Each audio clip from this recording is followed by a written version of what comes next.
to really see something that's said. Take a look at what happened.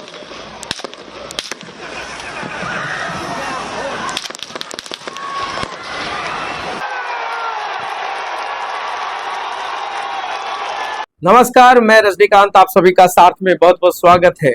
सबसे बड़ी खबर America से आ रही है, जहां पूर्व राष्ट्रपति ट्रंप पर बदमाशों ने, अपराधियों ने गोली चलाई, ताबड़तोड़ फायरिंग की गई। 8 राउंड गोली चली है, जिसमें पब्लिक की मौत हुई है।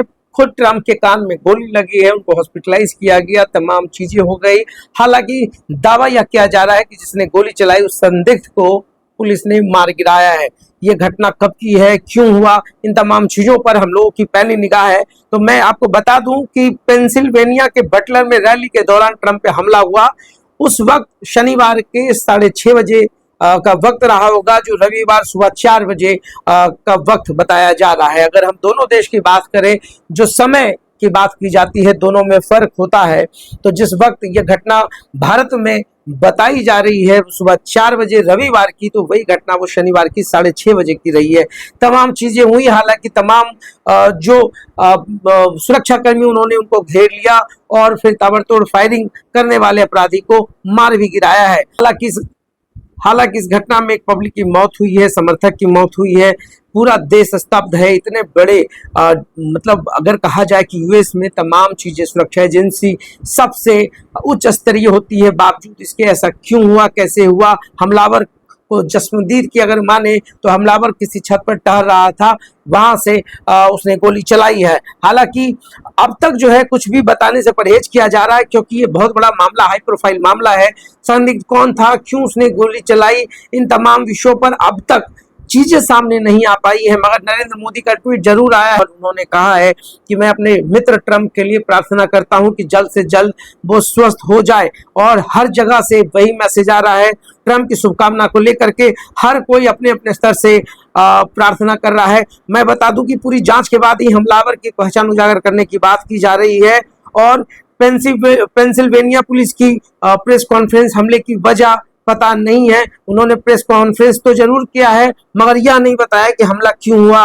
राष्ट्रपति बाइडेन भी जो है डोनाल्ड ट्रंप से उन्होंने बात की है, उच्च स्तरीय बैठक की जाएगी। फिलहाल वो बाहर है और आते के साथ उच्च स्तरीय बैठक होनी है। हालांकि उन्होंने कहा कि हिंसा की कोई जगह यूएस में नहीं है, मगर जो घटना एक अगर पूर्व राष्ट्रपति पर अगर इस तरीके से हमला हो जाए तो ये सबसे बड़ी चुनौती होगी। अमेरिका जो खुद दावा करती रही है कि विश्व में सबसे मजबूत और सबसे मजबूत सुरक्षा घेरा उनका है, इस पर क्या कुछ वो जवाब दे पाएंगे या तो आने वाला सब समय ही बताएगा।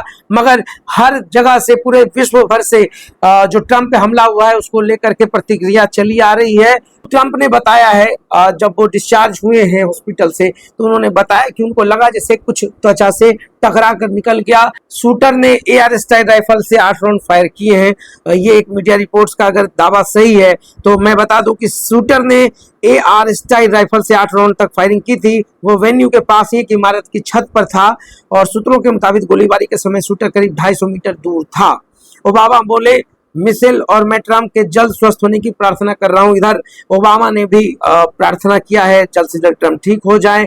कमला हैरिस भी बोल रही हैं, ट्रंप के लिए प्रार्थना कर रही हैं। उपराष्ट्रपति कमला हैरिस भी हैं और सब कुछ हो रहा है।